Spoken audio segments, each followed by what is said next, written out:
పేలిన సందర్భంగా కొన్ని విషయాలు నేను చెప్పదలుచుకున్నాను.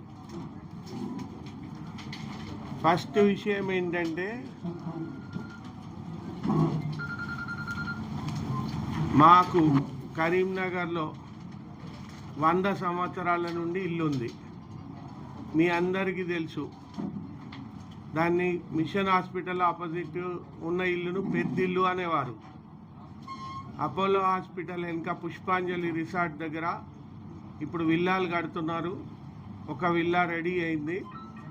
ఆ విల్లాకు బండి సంజయ్ గారు 2-3 సార్ల, ఒక్కొక్కసారి గృహప్రవేశం అప్పుడు వచ్చినారు, ఏవో ఫంక్షన్స్ అప్పుడు రావడం జరిగింది. ఆయన నాకు ఇల్లు లేనట్టు, నేను అశోక్ రావు గారి ఇంట్లో ఉన్నట్టు పిచ్చి పిచ్చి ప్రేలాపనలు చేస్తున్నాడు. కట్టుకథలు మొత్తము, చందమామ కట్టుకథలు మొత్తము ప్రభాకర్ రావు గారట. ప్రభాకర్ రావు గారు ఎక్కడనో ప్లాన్ చేసినారట. అసలు ప్రభాకర్ రావు గారు ఎవరో నాకు తెలియదు. నా జీవితంలో నేను ప్రభాకర్ రావు గారిని కలవనే లేదు. ఆయన నడిపెళ్ళి అశోక్ రావు గారితో వియ్యం పొంది ఉండవచ్చు, కానీ నేను ప్రభాకర్ రావు గారిని ఎన్నడూ కలవలేదు. ప్రభాకర్ రావు గారు ఏదో ప్లాన్ చేసి నాకు టికెట్ ఇప్పించడానికి ప్రభాకర్ రావు గారు అమెరికా నుండి అది దోహదపడటానికి ఆయన డబ్బు సమకూర్చినాడు. ఆ డబ్బుతో ఏదైతుందో ఈ టికెట్ రావడం జరిగింది అని ఒక పిచ్చి ప్రేలాపన. First of all Prabhakar Rao గారు నాకు తెలియదు. ఫోన్ ట్యాపింగ్ కేసు పారదర్శకంగా కాంగ్రెస్ ప్రభుత్వం టేకప్ చేసింది. ఒక్కళ్ళొక్కరిని అరెస్ట్ చేయడం జరుగుతుంది. ఎంక్వైరీ, ఇన్వెస్టిగేషన్, డిపోజిషన్స్ తీసుకోవడం జరుగుతుంది. చట్టం తన పని తాను చేసుకోపోతుంది. ప్రభాకర్ రావు గారు దాంట్లో ఇన్వాల్వ్డ్ ఉన్నాయని ఆరోపణలు రావడం మనకందరికీ తెలిసిన విషయమే. ఆ ఆరోపణలలో నిజం ఉంటే తప్పకుండా ప్రభాకర్ రావు గారిని తప్పకుండా ప్రభుత్వం ఆయనను కూడా అరెస్ట్ చేయాల్సిన అవసరం ఉంటే అరెస్ట్ చేసి ఇన్వెస్టిగేషన్ చేయడం జరుగుతుంది. ప్రభాకర్ రావు గారి మీద ఆల్రెడీ ప్రభుత్వం లుకౌట్ నోటీస్ ఇచ్చింది. సో దీంట్లో ఏమీ దాపరికం లేదు. ప్రభాకర్ రావు గారితో నాకు అసలు పరిచయం కూడా లేదు, సంబంధం వదిలిపెట్టి. అశోక్ రావు గారు నాకు 40 ఏళ్ళకెళ్ళి మిత్రుడు. నేను ఎవరితో మిత్రుత్వం చేసినా గట్టిగా మిత్రుత్వం చేస్తా. ఆయన కూడా మా నాన్నగారికి చాలా సాన్నిహిత్యంగా ఉండేవారు, నాతో చాలా సాన్నిహిత్యంగా ఉండేవారు. వాళ్ళ పిల్లలు, వాళ్ళ ఫ్యామిలీ అందరూ కూడా మాతో సాన్నిహిత్యంగా ఉంటారు. సో అశోక్ రావు గారు నాతో సాన్నిహిత్యంగా ఉండేవారు, ఉంటారు. కాబట్టి తప్పకుండా అశోక్ రావు గారు ఏదైతుందో ఎన్నికల నాకు సహకారం చేస్తున్నాడు. నేను అప్పుడప్పుడు ఆయన ఇంటికి పోవడము, రావడము, కొంతమందిని కలవడము అక్కడ జరుగుతుంది. దాన్నంతా పిచ్చి కథ అల్లి ఏదైతుందో అశోక్ రావు గారికి ప్రభాకర్ రావు గారు ఇయ్యంప్పుడు ప్రభాకర్ రావు గారు అమెరికాలో ఉన్నారు. అమెరికా నుంచి ప్రభాకర్ రావు గారు డబ్బు పంపినారు. ఆ డబ్బు ఏదైతుందో రాజేందర్ రావు గారి ద్వారా ప్రజాప్రతినిధులకు అందింది. ఈ ప్రజాప్రతినిధులు ఏదైతుందో ఢిల్లీ దాకా ఏదైతుందో ఈ డబ్బు పోయింది. ఇది 100,000 కోట్లు. ఈ 100,000 కోట్ల చేతులు మారడంతో ఏదైతుందో కరీంనగర్ టికెట్ రావడం జరిగింది. అంటే ఎంత ఇంబ్యాలెన్స్గా మాట్లాడుతున్నాడు మనిషి, ఒక్కసారి అర్థం చేసుకోండి. ఓటమి అంచున ఉన్నాడు అని బండి సంజయ్కి అర్థమైపోయింది. ఓటమి తథ్యం అని అర్థమైపోయి ఆయనకి ఏం మాట్లాడుతున్నాడో కూడా అర్థం కావట్లేదు. ఆ స్టోరీ అల్లిన పద్ధతి, ఆ స్టోరీలో చెప్పే పద్ధతి, మా మంత్రి గారు, మా ఎమ్మెల్యేలంట, ఎవరో ప్రభాకర్ రావు గారంట, ఆ ప్రభాకర్ రావు గారు పంపిన డబ్బంట, ప్రభాకర్ రావు గారు ఏదైతుందో కాంగ్రెస్ నుంచి టికెట్ ఇప్పించే ప్రయత్నం చేయడం అంట, ఆ కాంగ్రెస్ నుంచి టికెట్ ఇప్పించి రాజేందర్ రావు గారికి ఇప్పించి అది గెలిపించి మళ్ళీ ప్రభాకర్ రావు గారు కాంగ్రెస్లో స్థానం సంపాదించడం అంట. కొంచెం ఏదన్నా ఇంబ్యాలెన్స్ ఉంటే తప్ప మనిషి ఇట్లా ఈ స్టోరీ వెళ్ళడము ఈ ఈ వ్యవహారం చేయడము జరిగే పని కాదు. సో బండి సంజయ్ ఆయన డెఫినెట్గా బ్యాలెన్స్ తప్పినాడు, ఓటమి అంచున ఉన్నాడు, ఓటమి తథ్యం అని తెలిసి ఈ రకమైన ప్రేలాపనలు చేస్తూ ఉన్నాడు. మ్యాచ్ ఫిక్సింగ్లు అనేది బండి సంజయ్ సొంతం, బండి సంజయ్ బ్రాండే మ్యాచ్ ఫిక్సింగ్. కరీంనగర్కు క్రికెట్లో జరిగే మ్యాచ్ ఫిక్సింగ్ను కరీంనగర్ ప్రజలకు తెలియజెప్పిందే బండి సంజయ్. గ్రానైట్లో మ్యాచ్ ఫిక్సింగ్, తీగలగుట్టపల్లి బ్రిడ్జ్ దగ్గర మ్యాచ్ ఫిక్సింగ్, ల్యాండ్ గ్రాబింగ్లో మ్యాచ్ ఫిక్సింగ్. ఒక్క చోటనన్నా ఏదైతుందో సెంట్రల్ విజిలెన్స్ కమిషన్కు కంప్లైంట్ ఇచ్చినాడా, స్మార్ట్ సిటీ మీద ఇచ్చినాడా, స్మార్ట్ సిటీ అవినీతి మీద ఇచ్చినాడా, లేకపోతే గ్రానైట్ మీద ఆల్రెడీ అలిగేషన్స్ చేసి ఈడీకి పిటిషన్ ఇచ్చి కోర్టులో కేసేసి మళ్ళీ తర్వాత మ్యాచ్ ఫిక్సింగ్. ప్రతి విషయంలో మ్యాచ్ ఫిక్సింగ్ చేసిన బండి సంజయ్ ఆయన మొత్తం దేశమంతా మ్యాచ్ ఫిక్సింగ్లనే ఉంటారు అని అనుకుంటున్నాడు. దేశంలో చాలామంది మంచి వ్యక్తులు ఉంటారు, పారదర్శకతతో వ్యవహరిస్తారు, మంచి మిత్రుత్వం చేస్తారు. ఆయనలాగా సాజిష్లు చేసుడు, మ్యాచ్ ఫిక్సింగ్లు చేసుడు, దందాలు చేసుడు. బండి సంజయ్ అనేట ఆయన 2014 ఎలక్షన్లో మంగళసూత్రం అమ్మి నామినేషన్ పత్రాలకు ఫీజు కట్టినా అన్నాడు. ఈరోజు కరీంనగర్ కోడైకుస్తుంది. బండి సంజయ్ దగ్గర నాకు కనీసం 100 మంది మిత్రులు కరీంనగర్లో ఉన్నోళ్ళు, మీడియా మిత్రులు కూడా కొంతమంది చెప్పినారు, ఇతరులు కూడా చెప్పినారు, మీరు కాంగ్రెస్ టికెట్ ఎందుకు తీసుకుంటున్నారు, బండి సంజయ్ దగ్గర భయంకరమైన డబ్బు ఉంది, మీరు ఎట్లా తట్టుకోగలుగుతారు. సో బండి సంజయ్ అనేట ఆయన మంగళసూత్రం అమ్మి నామినేషన్ పత్రాలు కట్టిన ఆయన 2014లో 2024 వరకు ఈ 1000 కోట్ల అధిపతి ఎట్లయినాడు. ఆయన ప్రెసిడెంట్ ఏదైతుందో పార్టీ ప్రెసిడెంట్గా ఎందుకు తీసేసింది, మొత్తం మంది బీజేపీలోనే చర్చ. అత్యంత అవినీతికి పాల్పడ్డాడు, అది మోడీ దాకా పోయింది, అమిత్ షా దాకా పోయింది. ఈ అవినీతి పరుని ప్రెసిడెంట్గా ఉంచకూడదు అని చెప్పేసి బండి సంజయ్ని తీసేయడం జరిగింది. అటువంటి బండి సంజయ్ నా గురించి మత్స మరక లేని సచ్చీలమైన ఫ్యామిలీ నుంచి వచ్చినాను నేను. నా గురించి మాట్లాడే హక్కు ఆయనకు లేదు. మేము కరీంనగర్లో నిజాయితీతో బతికినాం, ఎప్పటికీ నిజాయితీతోనే ఉంటాం, ముందు అంతే ఉన్నాము. మా ఆస్తిపాస్తుల సంగతి తెలుసు, మా స్తోమత సంగతి తెలుసు. మా కరీంనగర్ పట్టణంలోనే 60 ఎకరాల జాగా ఉండే, ఈరోజు మాకు 5 ఎకరాలు మిగిలింది. అంటే మేము ఎన్నడూ కూడా రాజకీయంలో ఒక్క నయా పైసా ఎవరి దగ్గర తీసుకోలేదు. మా పైసలే ఖర్చు చేసి ఎలక్షన్లైనా కొట్లాడతాము, ప్రజలకైనా సాయం చేస్తాము, అవసరం ఉన్న వాళ్ళకు ఇస్తాము. సో ఆయన నా గురించి పిచ్చి ప్రేలాపనలు చేస్తూ, నేను ఎవరి దగ్గరనో ప్రభాకర్ రావు అన్నట్టు ఆయన నాకు పైసలు ఇస్తాడట, ఆ పైసలను నేను మా వాళ్ళకి కట్టబెడతానట, ఆ కట్టబెట్టిన పైసలు ఢిల్లీ దాకా పోతాయట, అవి 100,000 కోట్లట. సో ఇటువంటి పిచ్చి ప్రేలాపనలు చేస్తే మాత్రం బాగుండదు. బండి సంజయ్ గారు, మీరు ఫేర్గా ఎలక్షన్స్ కొట్లాడండి. ఈ ఇంట్లో కూర్చొని ఏదైతుందో ఈ కంటాటెడ్ స్టోరీస్ అన్నీ అల్లుకుంటూ పోకండి. ఈ స్టోరీస్లో ఏదైతుందో మీకేదైతుందో కొంచెం బ్యాలెన్స్ తప్పిందా అని ప్రజలకు డౌట్ వస్తుంది. సో మాట్లాడే ముందు కొంచెం జాగ్రత్తగా మాట్లాడండి. అశోక్ రావుతో నాకు మిత్రుత్వం ఉంది, నేను మిత్రుత్వం తప్పకుండా మిత్రుత్వం ఉంటుంది. అశోక్ రావు ప్రభాకర్ రావు అనేట ఆయనతో వియ్యం పొందినంత మాత్రాన నేను అశోక్ రావుతో కటీఫ్ చేసుకోను. 40 ఏళ్ళ మిత్రుత్వం ఉంది, నాకు సాన్నిహిత్యం ఉంది ఆయనతోని, తప్పకుండా ఫ్యామిలీస్కు సాన్నిహిత్యం ఉంది. నేను మిత్రుత్వం గౌరవిస్తాను తప్పకుండా.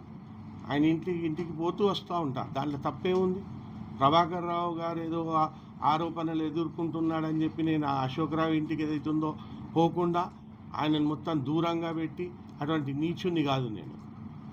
సో మేబీ బండి సంజయ్ అటువంటి నీచత్వానికి పాల్పడతాడు అనుకుంటా. ఎవరన్నా ఏదైతుందో ఆయనకు అత్యంత మిత్రుడు, ఆ మిత్రుడిని ఎవరన్నా బై ఛాన్స్ వియ్యంపుడో లేకపోతే బామ్మర్దో ఏదన్నా ఆరోపణలు ఎదుర్కొంటూ ఉంటే ఏదైతుందో ఇక ఆయన ఇంటికి పోకపోవడము, ఆయనను మొత్తానికి వెళ్ళగొట్టడము, 40 ఏళ్ళ మిత్రుత్వం ఉన్న అటువంటి నీచత్వం నా దగ్గర లేదు. నా దగ్గర మిత్రుత్వం చేసిన వాళ్ళతో మిత్రుత్వం చేస్తా, మంచితనం ఉంది.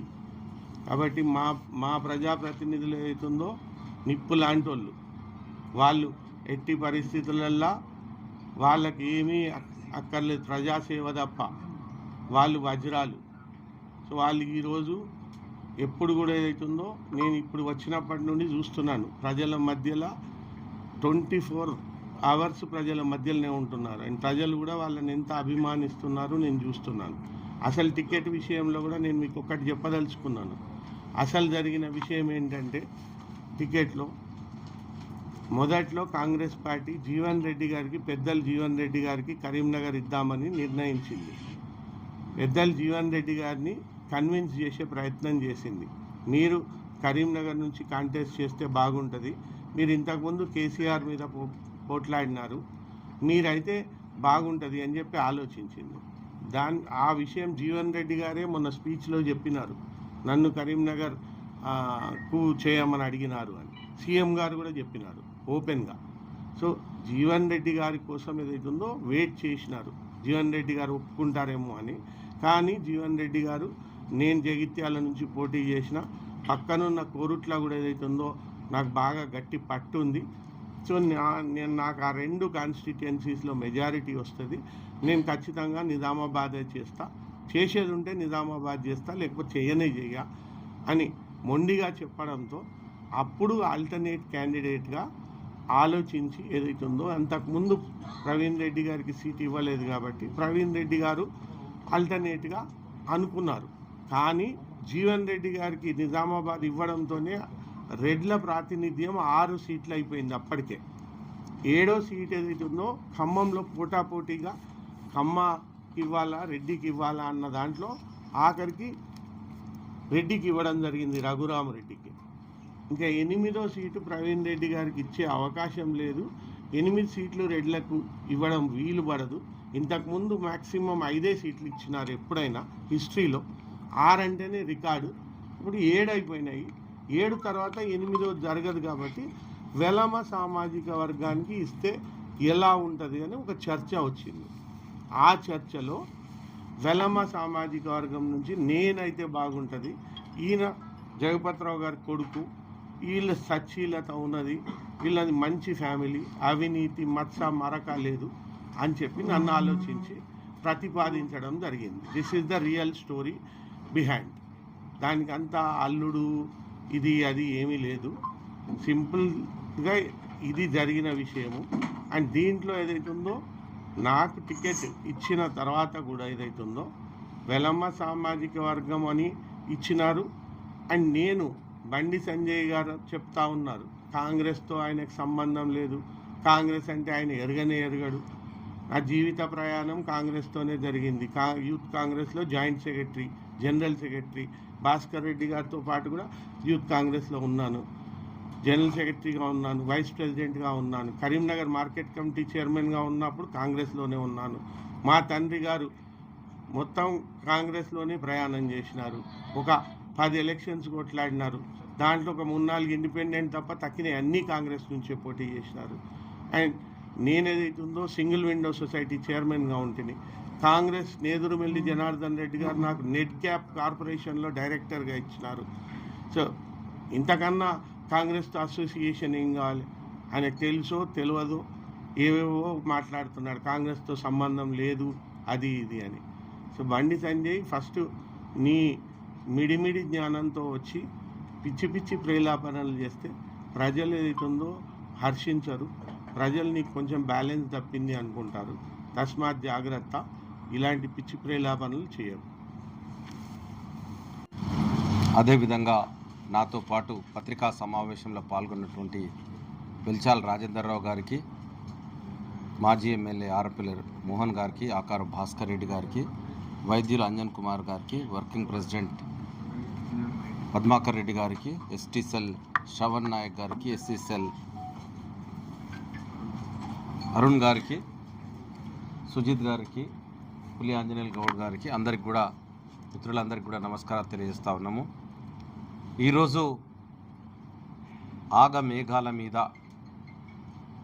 ఏదో దయ్యాలు మంత్రాలను వల్లించినట్టు ఈరోజు బండి సంజయ్ గారు మీడియా సమావేశం నిర్వహించి ఫోన్ ట్యాపింగ్ గురించి మాట్లాడుతూ ఉన్నారు.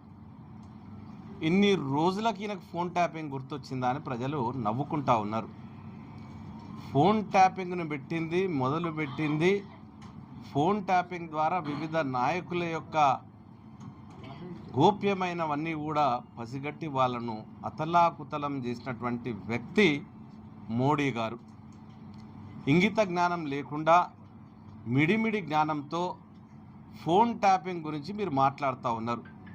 కేంద్రంలో మోడీ ఫోన్ ట్యాపింగ్లు చేస్తూ ఉన్నారని సుప్రీంకోర్టులో కూడా కేసు వేయడం జరిగింది. ఇది మర్చిపోయి ఈరోజు నువ్వు ఫోన్ ట్యాపింగ్ గురించి మాట్లాడుతావు. ఫోన్ ట్యాపింగ్ వల్ల నా యొక్క అధ్యక్ష పదవి పోయింది, నష్టపోయింది అంటున్నావు. నీకు కేసీఆర్ గారు ఆయనకు అనుకూలంగా ఉండాలని డబ్బులు ఇచ్చి ఫోన్ ట్యాపింగ్ చేసినారు. అది నీ కేంద్రంలో ఉన్నటువంటి మోడీ దగ్గరికి, నీ కేంద్ర పెద్దల దగ్గరికి పోయి నీ పదవి ఊడిపోయింది. నువ్వు నిజంగా కూడా సచ్చీలత లేదు నీ లోపల. నువ్వు ఎంతవరకు కరప్షన్ చేస్తూ ఉన్నావు, అవినీతికి నువ్వు పాల్పడతా ఉన్నావు. ఒక రాష్ట్రంలో ఉన్నటువంటి బీజేపీకి అధ్యక్షుడిగా ఉంటూ ఎలా వసూలు చేస్తూ ఉన్నావు, ఇవన్నీ నీ గురించి నీ యొక్క పెద్దలకు చేరవేసింది. నీ పెద్దలు కూడా నీ ఫోన్ను ట్యాప్ చేసి మోడీ గారు, అమిత్ షా గారు, వివిధ హోదాల్లో ఉన్నటువంటి అందరూ కూడా నీ ఫోన్ ట్యాప్ చేసి నువ్వు జరుపుతున్నటువంటి అవినీతి మీద ఎంక్వైరీ చేసుకొని కన్ఫర్మ్ చేసుకొని నీ యొక్క పదవిని ఊడగొట్టినారు. ఇక రాష్ట్రానికి వస్తే ఫోన్ ట్యాపింగ్ అనేది కేసీఆర్ గారికి వెన్నతో పెట్టిన విద్య. ఏ విధంగా నేను ఎల్లకాలం అధికారంలో ఉండాలి, ఎవరిని యొక్క రహస్యాలను నేను కనుక్కోవాలి, ఎవరు నా గురించి ఏమనుకుంటారు ఆయనకు తెలియదు. అందరి గురించి వింటే నాకే బుర్ర పాడైపోయి నేను చచ్చిపోతా. ఇది మంచి పద్ధతి కాదు. ఫోన్ ట్యాపింగ్ అనేది మంచిది కాదని తెలిస్తే లాస్ట్కు చిట్ట చివరికి స్వంత వాళ్ళ యొక్క కుటుంబ సభ్యుల మీదనే ఫోన్ ట్యాపింగ్ చేయాల్సిన అఘాయిత్యం వచ్చింది. మరి ఏ రోజన్నా కాంగ్రెస్ పార్టీ కేంద్రంలో కానీ రాష్ట్రంలో కానీ కేసీఆర్ గారు ఫోన్ ట్యాపింగ్ చేస్తున్నారని మేము అన్నాం. ఏనాడన్నా నువ్వు అధ్యక్షుడిగా ఉండి ఫోన్ ట్యాపింగ్ గురించి ఖండన చేసినావా?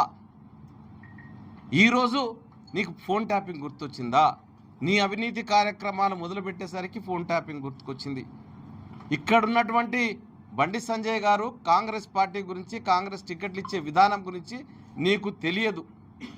ఒక నిర్దిష్టమైన కమిటీ ఉంటుంది, దానికి సెంట్రల్ ఎలక్షన్ కమిటీ ఉంటుంది.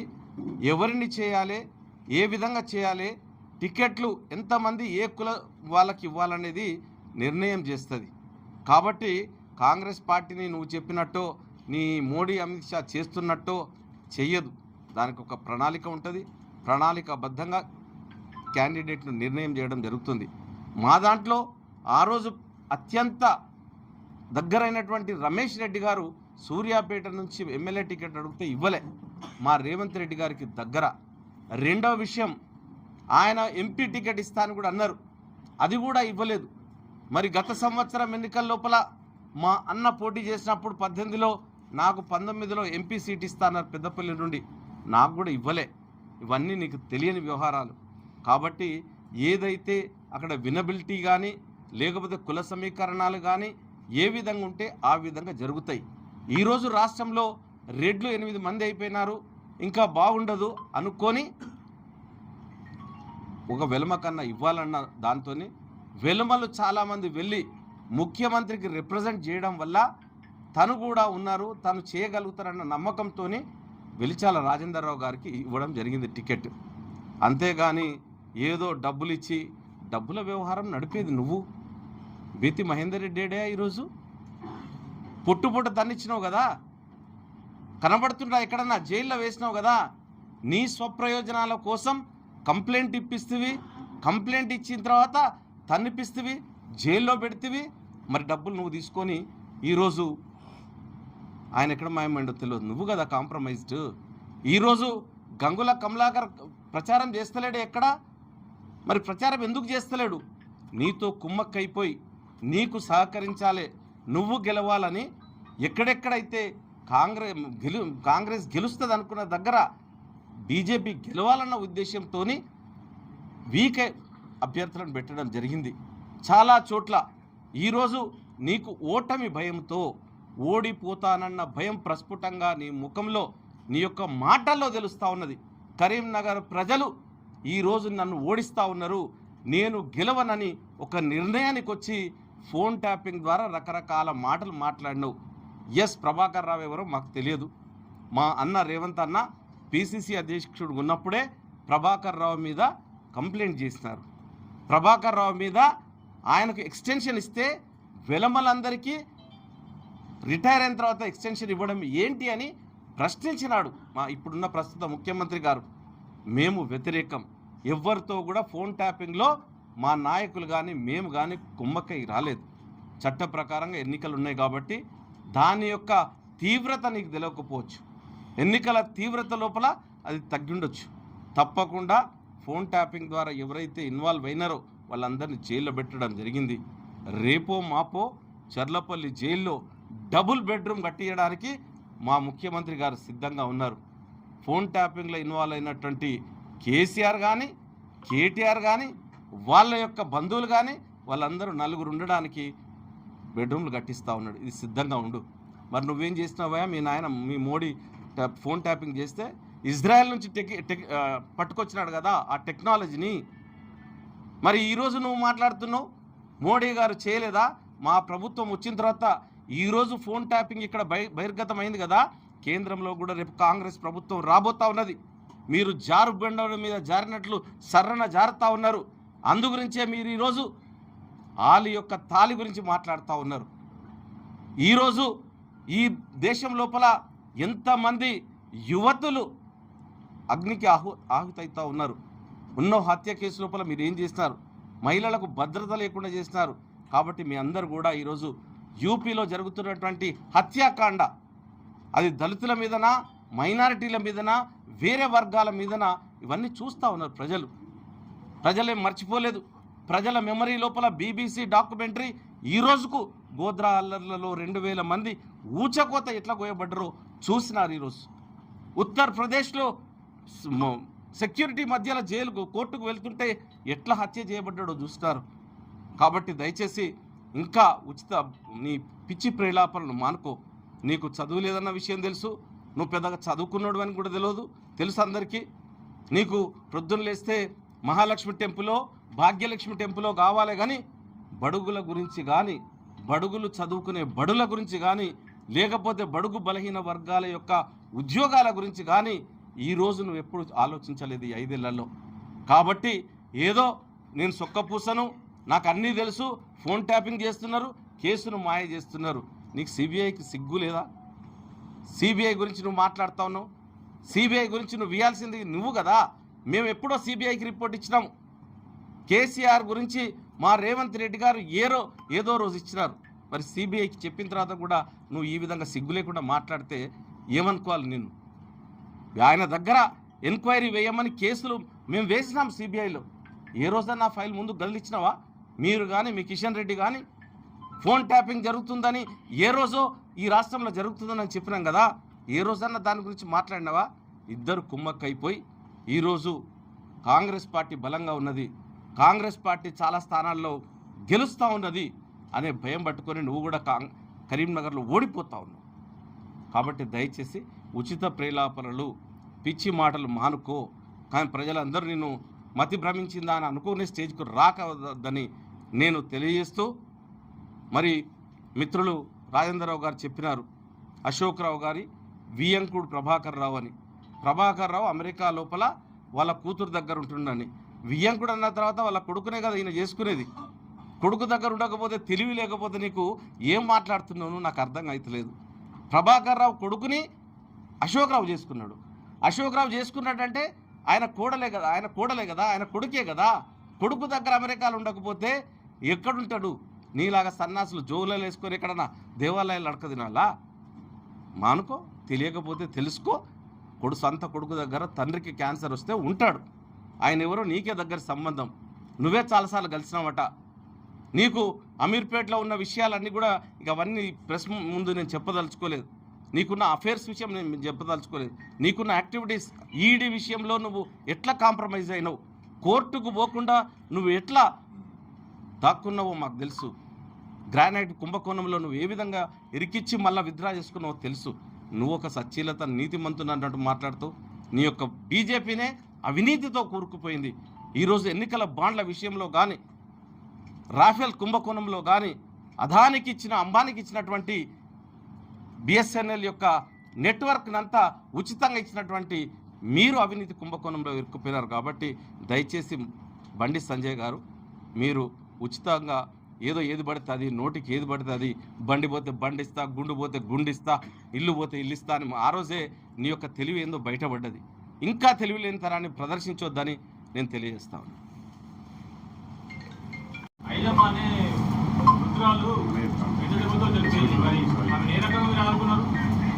తప్పకుండా ఆమె మా జనజాతర సభకు వచ్చినా రాకపోయినా బయట షాప్ నుండి షాపింగ్కి వచ్చింది. మేము ఆమెను వెళ్ళి చూసి పరామర్శించి ఆదుకున్నాం, ఆర్థికంగా కూడా సహాయం చేసినాం. 80 ఏళ్ళ ముసలావిడ, 60 80 కొన్ని పత్రికల్లో 80 వచ్చింది. మనల్ని ఆయన అక్కడ ఉన్నాడు, ఒక పీపుల్ దగ్గర కొంతమంది దగ్గర ఉన్నారు. ఉన్న తర్వాత తను మాట్లాడుతూ నన్ను దళితుడు అనుకోలేదు, వాళ్ళు అనుకోకుండా దళితులు అంటే ఓటు అమ్ముకునేటోళ్ళు, ఇంకో సున్నా పెడితే ఇంకోటి అమ్ముకుంటారు, ఇంకో సున్నా పెడితే ఇంకోటి అమ్ముకుంటారు, లాస్ట్కు ఇట్లా అమ్ముకుంటారు, ఇది మన అందరికీ అపప్రద వస్తుంది అని అంటున్నారు అని చెప్పినాడు. దాన్ని అటు ఇటు కట్ చేసేసి ఇట్లా అనడాన్ని పెట్టినారు. ఇది మీడియా, సోషల్ మీడియా గొప్పతనం. సోషల్ మీడియా గొప్పతనం అదే అంటున్నా కదనే.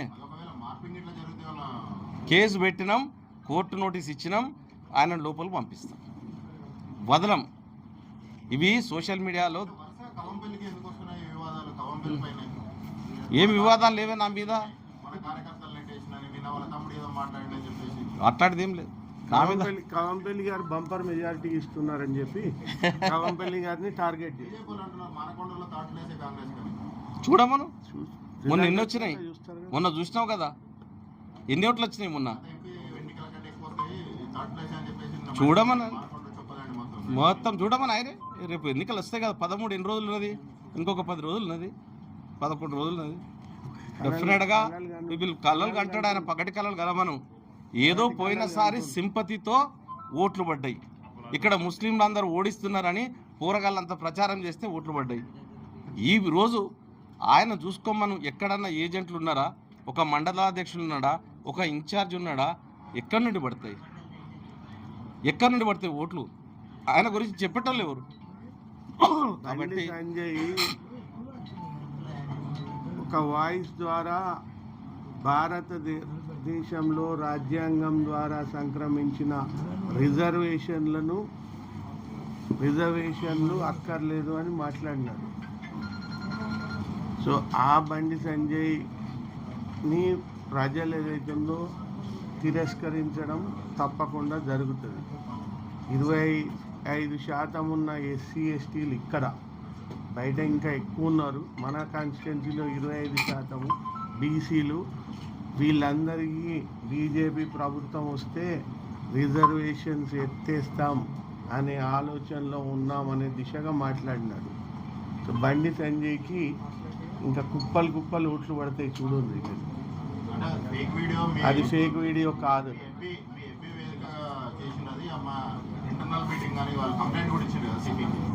ఇచ్చినారు, but that is not a fake video. You can recognise. ఇస్తే ఇచ్చినారు, ఏముంది దాంట్లో? ఫేక్ వీడియో బికాజ్ వాళ్ళకు అది బయటకు వచ్చిందని వరీతోని ఇచ్చినారు, అంతే. వరీతోని బయటకు వచ్చింది అని బాగా ఆందోళనతో ఇచ్చినారు. ఎందుకంటే అది బయటికి రావద్దు అని కోరుకున్నారు, బట్ బయటికి వచ్చింది. వచ్చేటప్పుడు వస్తుంది, వచ్చినప్పుడు ఇక్కడనే పాతర పెడతారు జనాలు.